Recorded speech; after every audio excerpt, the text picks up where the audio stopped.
Bueno, gente querida, ¿cómo andan? ¿Cómo les va? ¿Cómo va eso? Espero que anden muy bien. Bueno, vamos hoy con nuestra, nuestra última clase sobre calentamiento global, ¿sí? Así que con esta clase terminamos este libro y la próxima ya arrancamos con nuestra tercera unidad, que es acerca de la vigilancia masiva y la guerra digital, ¿no es cierto? Así que, bien, volvamos entonces a calentamiento global, así ya cerramos la unidad. Eh, bueno, vamos a trabajar hoy con el capítulo 28 y el 29. El 30, que es el último capítulo, digamos, habla sobre un poco sobre cada cosa que uno puede hacer eh, desde su lugar, ¿no? Para combatir el calentamiento global. Les dejo que lo lean por su cuenta. Hay cosas que se pueden hacer en Argentina y otras que no tanto. Por ejemplo, a ver, algo muy obvio que se puede hacer. Mirar la factura de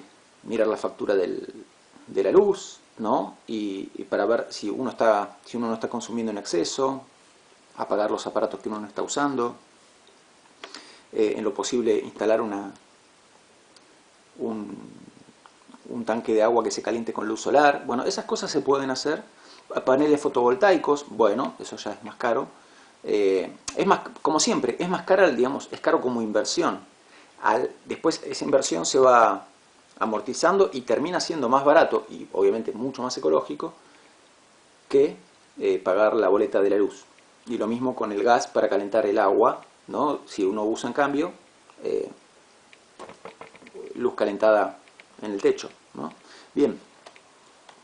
Eh, bueno, entonces habla sobre todas esas cosas, después habla sobre una opción que no existe que yo sepa en Argentina, que es llamar a la compañía de luz y pedirle que digamos, que la energía que te mande sea energía que provenga de una fuente renovable. Entonces en Argentina, como en muchos países, la luz que tenemos, la energía eléctrica que tenemos, proviene de diferentes fuentes, ¿no es cierto? Tenemos centrales a carbón, tenemos represas hidroeléctricas, ¿sí? Como la que está compartida con Uruguay, que se llama, creo que es Salto Grande. Eh, tenemos Atucha, que es una central nuclear, tenemos energía eólica, como les conté, en Necochea, tenemos de diferentes fuentes. Entonces, la compañía de luz compra energía y después te la vende. Entonces vos lo que puedes pedirle es que la energía que te venda a vos sea energía que provenga de fuentes renovables. Te lo va a cobrar un poco más caro, ¿no? Pero entonces vos ya sabes que la energía que estás consumiendo viene de una fuente renovable. Bueno, eso, que yo sepa, no existe en Argentina, se ve que en otros países sí. Bueno, después habla de lo que es presionar a los políticos, presionar a las compañías, habla sobre todas estas cosas eh, que, que podemos hacer para combatir el calentamiento global. Una cosa que me sorprendió no encontrar es el tema de la dieta. Raro, porque en general en el ámbito del calentamiento global ya se, en el ámbito de la discusión de las problemáticas relativas al calentamiento global, cada vez se reconoce más el cómo, digamos, el derroche de energía, de agua potable y las emisiones de dióxido de carbono que produce la industria de los alimentos de origen animal, ¿no es cierto? Entonces, yo creo que algo de esto ya dije, pero digamos, piensen que la industria ganadera es una industria que todo el tiempo está pensando cómo tener cada vez más vacas, ¿no es cierto? Mismo, sin ir más lejos, yo escucho Radio Continental, más que nada para escuchar el programa de Beto Casella, pero en el medio en el medio hay tandas de noticias, tandas publicitarias y demás. Radio Continental tiene muchos oyentes del campo y escucho cada tanto publicidades acerca de o cursos o congresos o demás sobre cómo mejorar la calidad del semen de toro, ¿no? Esto lo digo porque la cantidad de vacas que existen en la industria ganadera en el mundo no son vacas que existirían naturalmente, sino que son muchas más que las que existirían naturalmente, justamente porque hay toda una ingeniería detrás de la reproducción de las vacas. Bueno, toda esa cantidad de vacas, primero ya sabemos que emite una cantidad de metano importante, ¿sí? El metano es un gas de efecto invernadero. Hace falta muchísima energía para hacer funcionar todo eso. Desde un punto de vista alimentario no es sustentable para nada, porque hacen falta kilos y kilos y kilos de proteína vegetal para generar 1 kilo de proteína animal, ¿no? Digo, aparte que obviamente está mal desde el punto de, para mí está mal desde el punto de vista ético, eso desde ya, Pablo Nieto. Si lo miran supónganse que ustedes no comparten lo que yo digo desde el punto de vista ético, mírenlo objetivamente, ¿no? No son grandes cuentas las que hay que sacar para darse cuenta de que no es sustentable de ningún punto de vista. A la vaca en general la matan a los 3 años aproximadamente, o por ahí, más o menos, cuando alcanza el tamaño óptimo para convertirla en bifes. Bueno, piensen en toda la proteína vegetal que comió ese animal. Animal que dicho, que recordemos, probablemente no existiría si no fuese porque hay toda una industria pensando en cómo reproducir las vacas, ¿no? Recordemos eso, porque si no parece que uno está diciendo, hey, si matáramos las vacas se termina el problema. Nadie está hablando acá de matar las vacas. Lo que estamos diciendo es que si no hubiera toda una industria de la reproducción ganadera, habría muchas menos vacas, muchísimas menos vacas. Entonces, esa vaca, que es producto de una ingeniería de reproducción de vacas, que es matada a los 3 años para convertirla en bifes y demás, o para ir a lo que es la leche, la industria de la leche, esa vaca, pero volvamos al tema de la carne. Piensen nada más, los kilos y kilos, toneladas de proteína vegetal que tuvo que consumir durante esos 3 años para que finalmente entonces lo maten y lo conviertan en proteína animal que se vende para hacer bifes, hamburguesas y qué sé yo, ¿no? Entonces es ridículo, toda esa proteína vegetal es la proteína vegetal que falta en muchos lugares del mundo, que podría alimentar a muchas personas. La misma soja de la que tanto se habla, que el daño que le está haciendo a la soja al planeta y demás, en realidad no es que la soja hace daño de por sí, sino que es muy rentable para la gente a la que no le importa nada, es muy rentable desmontar en el Amazonas, en Argentina pasa, en Santiago del Estero, en tierras huichís, es muy rentable desmontar, o sea, destruir bosques enteros, ¿para qué? Para tener liberado un terreno para plantar soja que se va a vender ¿a qué? A la gente que alimenta las vacas con soja, ¿no? Entonces, lo más normal es que las vacas estén alimentadas no con pasto, sino con soja hoy en día. Más vale que uno va por la ruta y uno ve las vacas comiendo pasto. Lo más normal es, en la mayor parte del mundo, es la soja la que los alimenta. Por eso es tan rentable producir soja. ¿Por qué? Porque se le vende a la industria ganadera. Y para producir soja, entonces, hay gente a la que no le importa nada desmontar un bosque para plantar soja. Digo, pero veamos que para no demonizar la soja de por sí, veamos que acá hay todo un circuito perverso. Es más, la soja de por sí no es mala, es buena, es el alimento vegetal más nutritivo que hay, incluso en términos económicos. La soja es el vegetal más proteico que existe, es rico en minerales y es yo compro soja, muchas veces en la dietética muchas veces está más barato que el arroz, o sea que es súper barato. Y es el que más proteína da por metro cuadrado cultivado, porque uno podría decir, bueno, la lenteja es muy nutritiva, está bien, igual es un poco menos nutritivo que la soja es todavía más nutritiva, pero la lenteja póngale que es otro vegetal muy nutritivo, pero la proteína vegetal que rinde por metro cuadrado cultivado, en el caso de la lenteja, es menor que en el caso de la soja. O sea que en la soja podría estar el futuro alimentario de la humanidad. Lo que pasa es que la soja en realidad está integrada a este circuito que tiene que ver con la ganadería. Una parte menor, bastante menor de la soja, va para los seres humanos, ¿sí? Pero entonces cuando piensen en la soja y escuchen cosas malas de la soja, tengan en cuenta todo esto, todo este circuito perverso para mí, ¿no? Así que no comer carne, no comer productos de origen animal en general, y lo cierro acá como para no expandirme demasiado en esto, es una manera muy eficaz de combatir el cambio climático. Otra cosa, solamente para decir otra cosa más, y ya no hablo más del tema, pero insisto, menciono cosas que no hace falta ser ni biólogo ni nada de eso para entenderlo. Piensen en la cantidad de agua potable que toma una vaca en 3 años.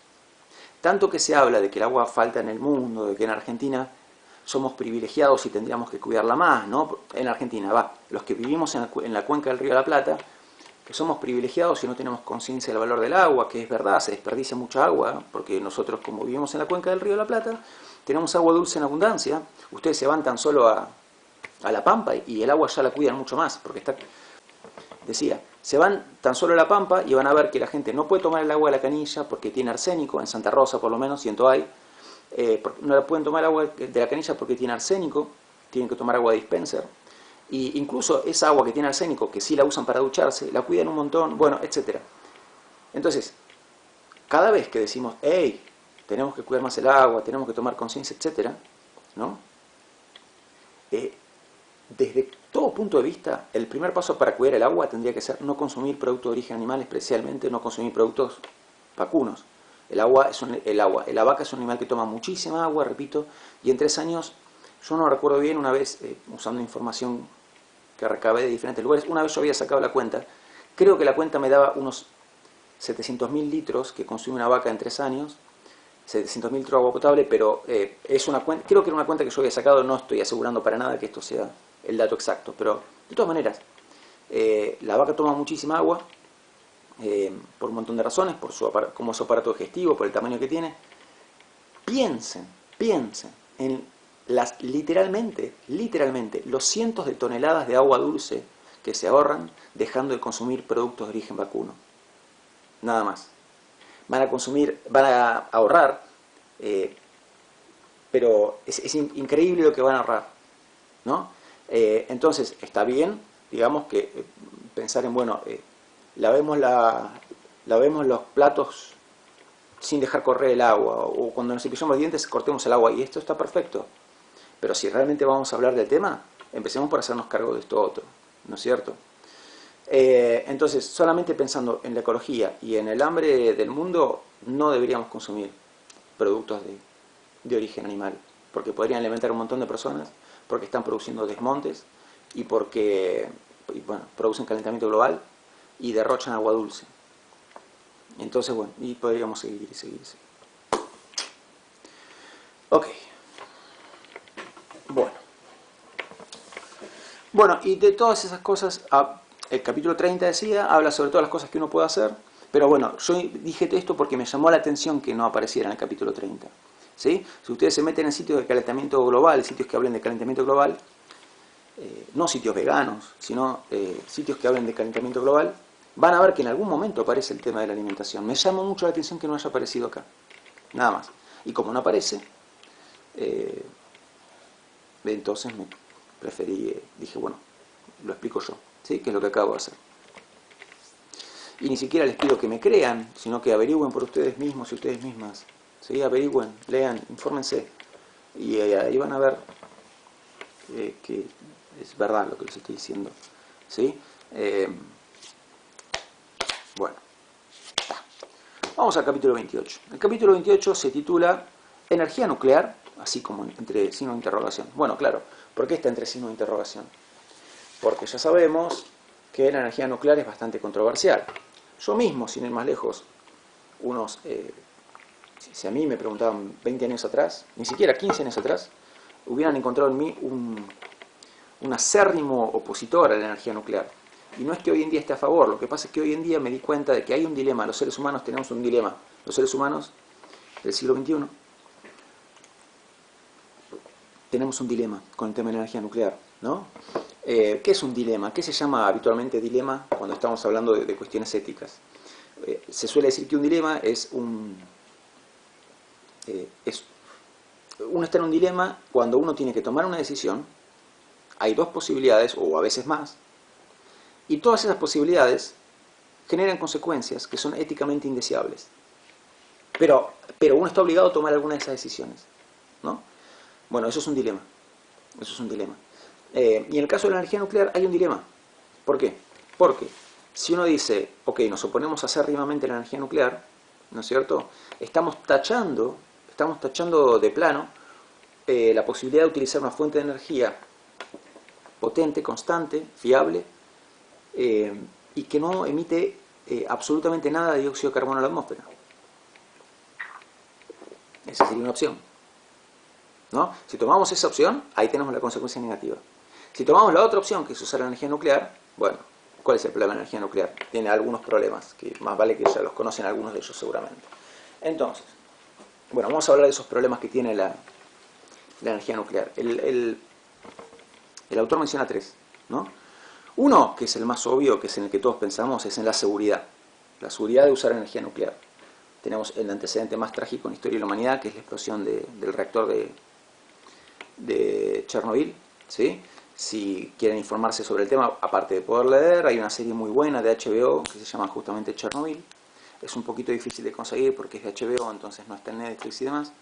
Pero bueno, si la pueden ver van a ver que se aprende un montón, no solamente sobre el desastre que fue Chernobyl, sino que incluso se aprende sobre cómo funciona una central nuclear, ¿no? Entonces ese es un problema, ese es un problema. En principio es un problema que, digamos, puede resolverse tomando los recaudos necesarios, pero aún tomando todos los recaudos necesarios, digamos, no se llega a riesgo cero, nunca, nunca. El último desastre nuclear que hubo, que yo sepa, fue el de Fukushima, en Japón, cuando hubo se produjeron esos movimientos sísmicos, ¿no? Que rompieron autopistas enteras, desastres totales. Bueno, esos movimientos sísmicos llegaron a afectar centrales nucleares. Entonces hubo algo, lo que pasó en Fukushima no es ni comparable con lo que pasó en Chernobyl, pero hubo fatalidades, ¿sí? Y bueno, hubo contaminación radioactiva, ¿no es cierto? Entonces lo digo como ejemplo de que de un país que más serio no puede ser en todas estas cosas, que es Japón, pero aún en esos casos lo imprevisible está. Y las tragedias pueden pasar también, ¿no? Entonces, seguridad, uno de los puntos. Otro de los puntos, ¿qué hacer con los residuos radiactivos? ¿No es cierto? Entonces, para hacer funcionar una central nuclear, creo que esto ya lo dije, o sea, la idea es la misma de siempre, ¿sí? La idea es la misma de siempre. ¿Cómo alimentamos de corriente las industrias y las ciudades? Haciendo mover una bobina. ¿Y cómo le hacemos mover la bobina? Bueno, hay diferentes maneras, pero... No, esperen. Para hacer mover la bobina usamos vapor de agua. El vapor de agua hace mover pistones y eso hace que se mueva la bobina. La bobina, la turbina. Perdón, la turbina. Siempre la idea es la misma. Calentamos agua para hervirla y que el vapor de agua mueva pistones que hacen que se mueva la turbina. Ahí está, ahí va bien. La diferencia está en cómo calentamos el agua. Entonces, en una central a carbón, el agua se calienta quemando carbón. En una central a gas, el agua se calienta quemando metano, gas natural. En una central, eso en este tipo de centrales. En una central nuclear, ¿cómo se calienta el agua? Con combustible nuclear, ¿sí? Se producen, digamos, reacciones nucleares controladas. Esas reacciones nucleares generan calor y con ese calor que generan se calienta agua, ¿sí? Cuando se calienta agua, hierve, mueve pistones, mueve la turbina, se genera corriente, tiene corriente la ciudad, ¿no? Si ustedes miran una foto de una central nuclear y ven esas grandes chimeneas de las que sale como un humo, el humo es vapor de agua, ¿no? Vapor de agua. Entonces, la idea es esa, usar combustible nuclear para calentar agua. Siempre de lo que se trata es de calentar agua. Menos, por ejemplo, excepto lo que son las energías renovables. En una central eólica, ¿cómo se mueve la turbina? Es el mismo viento el que mueve la turbina. En una central hidroeléctrica, en una represa hidroeléctrica, ¿qué es lo que mueve la turbina? El paso del agua va haciendo que se mueva la turbina, ¿no? Bueno, en fin. Pero, digamos, una central nuclear, por más que es algo, digamos, súper sofisticado desde el punto de vista tecnológico y demás, sigue respondiendo a la idea básica de calentar agua. ¿Cómo se calienta esa agua? No se quema carbón, no se quema gas. ¿Qué se hace? Se usa combustible nuclear y se generan reacciones nucleares. Controladas, obviamente son muy delicadas y hay que controlarlas muy bien. En la serie de Chernobyl van a ver que en el último capítulo hay un personaje que explica muy bien eso, ¿sí? Lo delicado que es el funcionamiento de una central nuclear, pero si todo está correctamente controlado, anda todo bien, ¿no? Siempre que anda todo bien, siempre que no ande mal. Entonces, este es otro. Entonces, uno de los temas es qué hacer con el combustible nuclear que ya se usó, ¿no? Con uranio ya utilizado. Bueno, eso es un problema importante. Esos combustibles nucleares usados, que ya no sirven, son muy peligrosos, pero bueno, una vez más, si están encapsulados en un lugar seguro, no van a matar a nadie. Pero el tema es que van a seguir estando ahí por mucho tiempo. El combustible nuclear no es algo que se vaya desintegrando y bueno, volvés 2 años después y ya está, ¿no? Que se desintegró, ¿no? No, sino que es algo que dura muchísimo tiempo y todo el tiempo en que dura va a ser peligroso. Digo, pero vean el problema, ¿no? Es peligroso, sí, pero es peligroso mientras no esté controlado ni bien resguardado. Entonces se lo resguarda bien. Bueno, pero a la vez sabemos que estamos resguardando algo que va a durar muchísimo tiempo, ¿no? Bueno, seguimos. Y dentro de lo que es, digamos, los residuos y demás, el autor menciona otro tema importante que es el desguace, ¿no? El desguace, el desmantelamiento de las centrales nucleares. Entonces, las centrales nucleares, como cualquier central, envejece, ¿sí? Requiere cada vez más mantenimiento. Se puede prolongar su vida útil con mayor mantenimiento, como un coche, como cualquier cosa, como una máquina, como toda máquina. Y en algún momento ya no sirven más. Entonces, es sumamente costoso desmantelar una central nuclear. Cuesta alrededor de 500 millones de dólares. Entonces, en general, ¿qué se ha hecho hasta ahora en el mundo? Cuando envejece una central nuclear, lo que se hace es alargarle la vida, hacerle más y más mantenimiento para alargarle la vida, para no hacer este desmantelamiento de 500 millones de dólares. Entonces, al momento de escribirse el libro, ignoro hoy en 2020 el libro de 2009, al momento de escribirse el libro, todavía no se había desmantelado ninguna central nuclear en el mundo, sino que la tendencia era estirar la vida útil, hacerlas durar más, ¿no es cierto? Bien. Y después, como tercer punto, tengamos en cuenta lo siguiente. El mismo combustible nuclear que se usa para hacer andar una de estas centrales, ¿no? es el mismo que va en una bomba nuclear. Entonces, estamos hablando de algo que no es moco de pavo, para decirlo con una frase antigua. ¿Sí? No es moco de pavo, entonces, digamos, no está bueno que esté circulando mucho uranio por el mundo, porque con el uranio se pueden hacer bombas atómicas. No estaría bueno que se interceptara un cargamento de uranio y fuese a parar a manos en las que no podemos confiar, ¿no? Que fuese robado, por ejemplo. Bueno, con otra cosa que complica todavía más el asunto, que hay muchas veces, para alimentar una central nuclear, se usa uranio de bombas nucleares que ya se sacan del stock, digamos. Hay países que van sacando de su stock, de su armamento, bombas nucleares o misiles nucleares, y como adentro tienen uranio, ¿qué hacen? Venden, o sea, las desarman y venden ese uranio para que se use en centrales nucleares, ¿no? Con lo cual, tampoco está bueno que haya misiles y bombas nucleares que estén, digamos, dando vueltas por ahí, ¿no? Entonces, bueno, acá está el asunto, ¿no? Y ni hablar de que la posibilidad de un atentado terrorista, también, como cuando hablábamos de las centrales a gas, que dijimos, bueno, pueden ser blanco del terrorismo, bueno, una central nuclear también, ¿no? Ok, entonces, por todo lo que estamos diciendo, poner una central nuclear, instalar una central nuclear no es fácil. Otra razón más por la que no es fácil es porque no se arma, o sea, es muy complejo construir una central nuclear y no se la construye para que sea chiquitita. Se las construye siempre grandes, ¿sí? Para que valga la pena, para que rinda, para que lo que se invierte, en términos de tiempo, económicos y demás, que sirva. Entonces, no hay centrales nucleares medianas o chiquitas, son siempre grandes. Ok.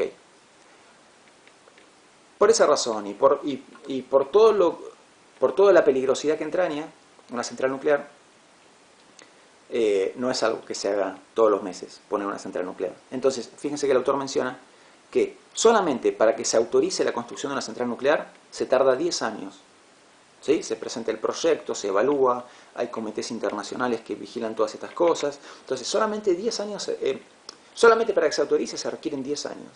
Una vez que está la autorización, recién ahí se puede empezar la construcción, y la construcción demora 5 años más.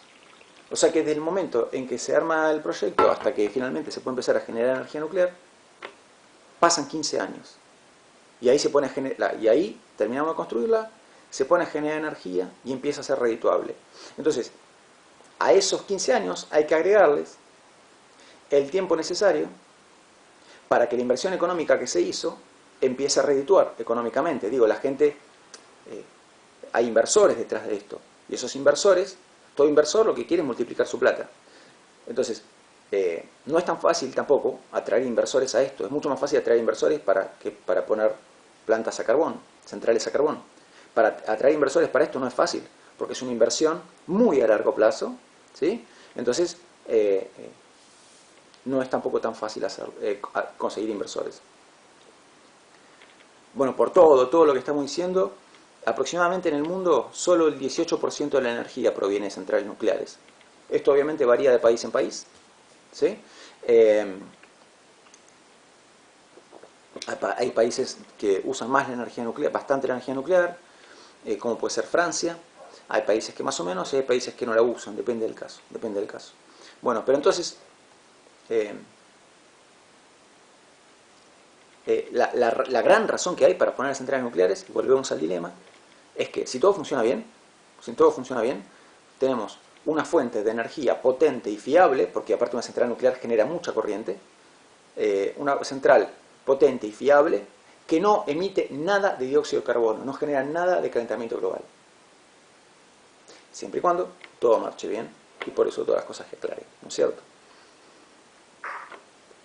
Ok, sobre el final del capítulo 28, sobre el final de este mismo capítulo que el autor dedica a la energía nuclear, el autor se pone a hablar de la energía geotérmica, ¿sí? Como información extra. Así que vamos a hablar muy brevemente de la energía geotérmica. ¿Qué es la energía geotérmica? Vamos a anotarlo.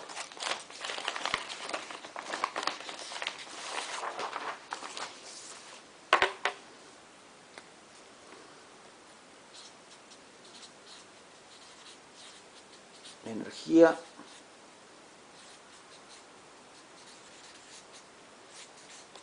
geotérmica. ¿Sí? Bien. Ok. Bueno, la energía geotérmica responde a la siguiente lógica. A ver, piensen ustedes que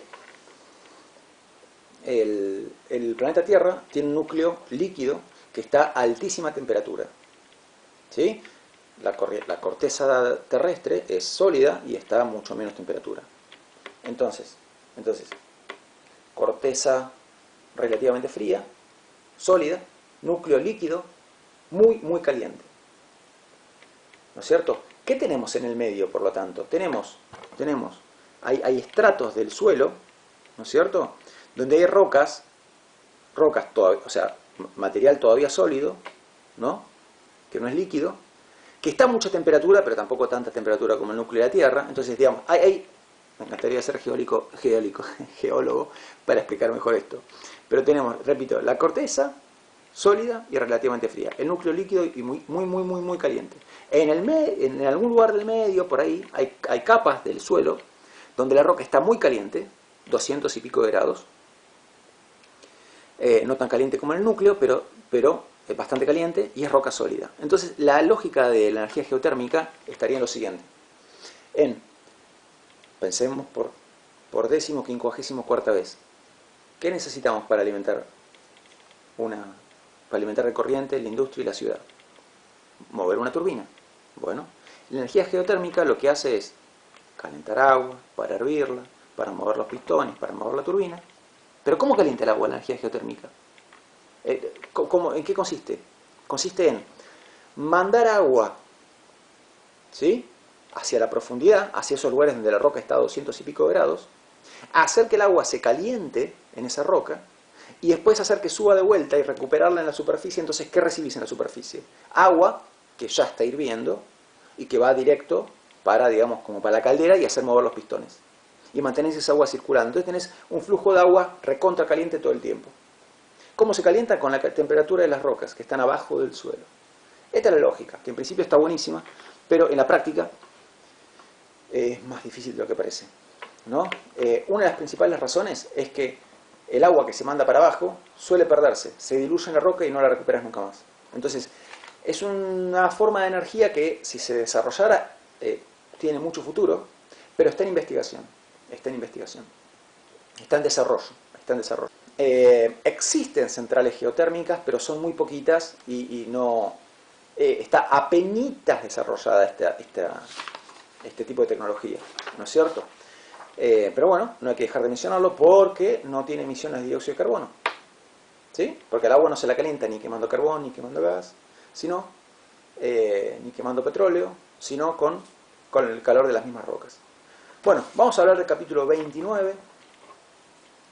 En el capítulo 29 va a hablar bastante de los coches el autor y va a hablar del etanol, que es un combustible vegetal pero no fósil. Etanol, ¿sí? El etanol puede obtenerse de diferentes vegetales. Por ejemplo, la caña de azúcar, por ejemplo, el maíz. Con etanol se puede hacer funcionar un coche, se puede hacer andar un vehículo. El autor menciona, por ejemplo, el caso de Brasil, ¿sí? Donde ya se usa mucho el etanol. En Brasil hay muchas plantaciones de caña de azúcar, entonces se aprovecha mucho la caña de azúcar para sacar etanol para hacer funcionar el coche. Entonces es un excelente reemplazo del combustible fósil, el etanol.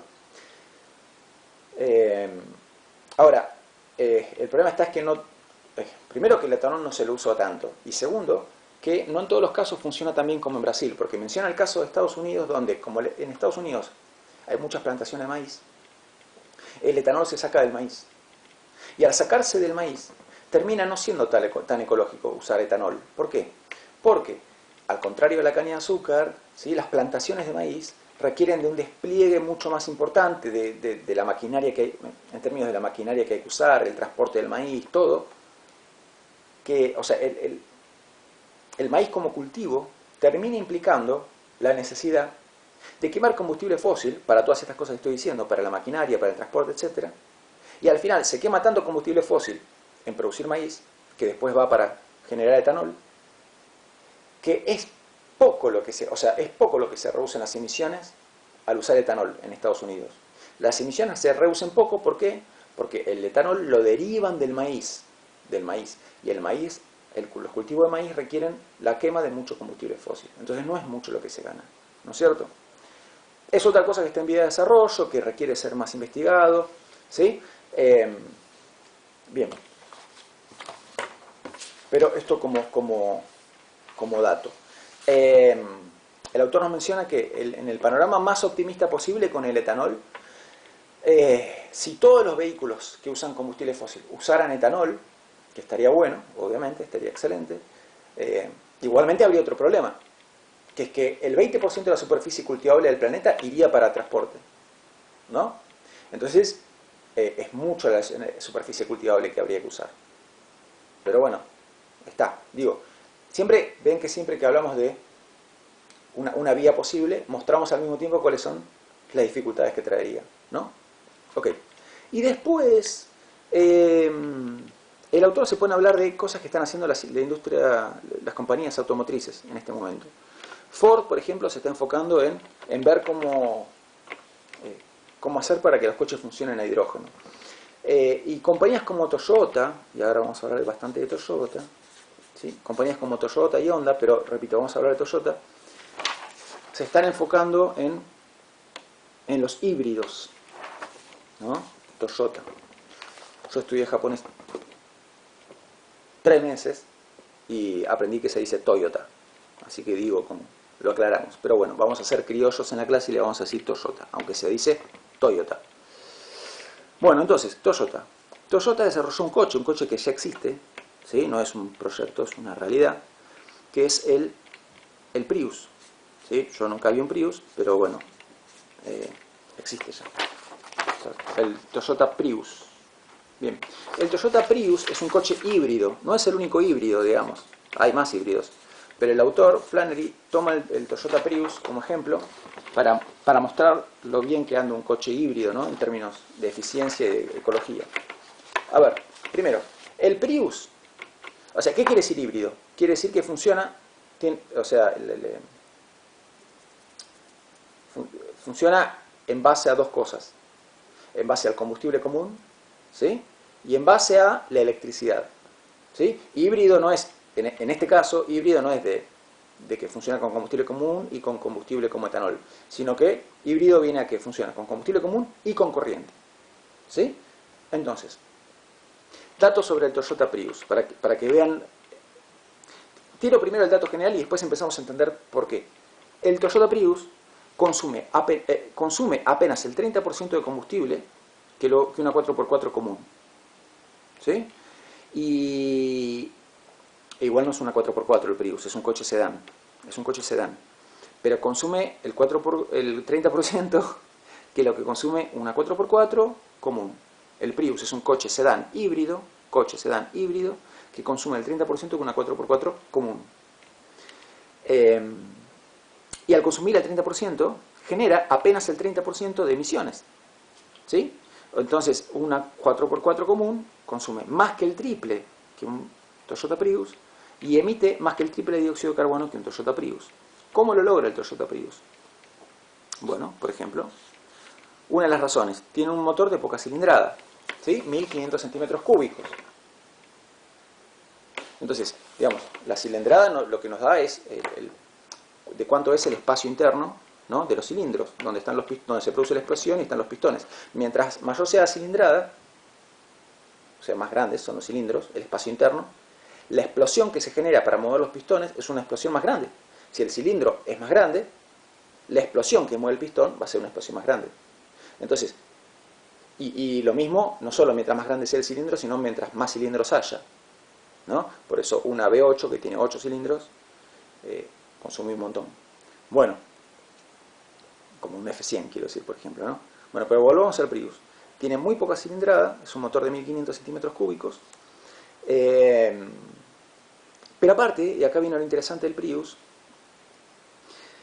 es un coche que genera su propia corriente, ¿no? Principalmente a partir de ¿qué? A partir de la frenada. Bueno, ¿cómo se logra entonces generar energía? ¿Sí? Con el mismo envión del coche, con el mismo envión que trae el coche, se logra, al frenar, se logra generar energía. ¿Sí? Se genera energía a partir de la frenada. Esa energía alimenta una batería. Esa batería toma el relevo del motor a combustible. ¿Cuándo? Cuando el coche está detenido o cuando está andando a poca velocidad. Entonces el coche va alternando entre las dos fuentes de energía. Entre andar con combustible o andar... Decía, el coche va alternando entre las dos formas de energía. Andar con combustible o andar con la corriente que está en la pila. Pila que ¿cómo se carga? Se carga principalmente con la frenada. Entonces, cuando hace falta poca energía, por ejemplo para andar despacito, o cuando el coche está detenido y hace falta poquísima energía, nada más que para algunas cosas que tiene el coche, entonces el que toma el relevo es el motor eléctrico. Cuando va incrementándose la velocidad del coche, el relevo lo toma el motor común, que usa combustible. En algún momento va a haber que frenar. Bueno, entonces ahí se alimenta la batería, ¿no? Y esa batería, bueno, y así, ya me entiende, ¿no? Se va alternando entre estas dos cosas. Bueno, bien. Y además, aparte obviamente es mucho más silencioso, ¿no? Mucho más silencioso, o sea que también disminuye la contaminación acústica. Bueno, en el capítulo 29, por último, el autor habla también de los barcos, ¿sí? Los barcos usan un combustible que está muy poco depurado, digamos, o sea que tiene muchas sustancias contaminantes. Entonces, bueno, y los barcos son bastante contaminantes, los barcos de carga, ¿no? Entonces, bueno, el futuro en ese caso estaría en mejorar la eficiencia de los motores, hacer que los barcos funcionen con motores más eficientes, ¿no? Aplicarle esa lógica a los barcos e incorporarles a los barcos paneles solares, molinos de energía eólica. Y después está el tema de los aviones. Y ahí hay un problema importante. ¿Por qué? Porque para que un avión vuele, ¿no? Hace falta tanta fuerza para mover en el aire, tanta potencia para mover en el aire las toneladas que pesa un avión, que no hay manera de moverlo como no sea con un combustible de alta densidad. Entonces, algo como lo que dijimos con el Toyota Prius, de que haya una pila y la pila se cargue, bueno, para un avión que lleva 200 pasajeros es imposible, es imposible. Entonces, lo que dice el autor, que es verdad, es que probablemente de todo lo que vinimos diciendo, centrales eléctricas, coches, barcos, todo, lo último en descarbonizarse van a ser los aviones, ¿sí? Por lo cual, bueno, hay que viajar lo menos posible. Las personas que pueden viajar en avión, tendríamos, ¿no? Que la idea es que viajemos lo menos posible en avión. Digo esto porque en mi caso es algo que he hecho, ¿sí? Viajar en avión. Entonces, viajar lo menos posible, ¿no? Y cuando se pueda reemplazar eso por otra forma de transporte más ecológica, usar esa otra forma de transporte más ecológica. Bueno, gente, con esto cerramos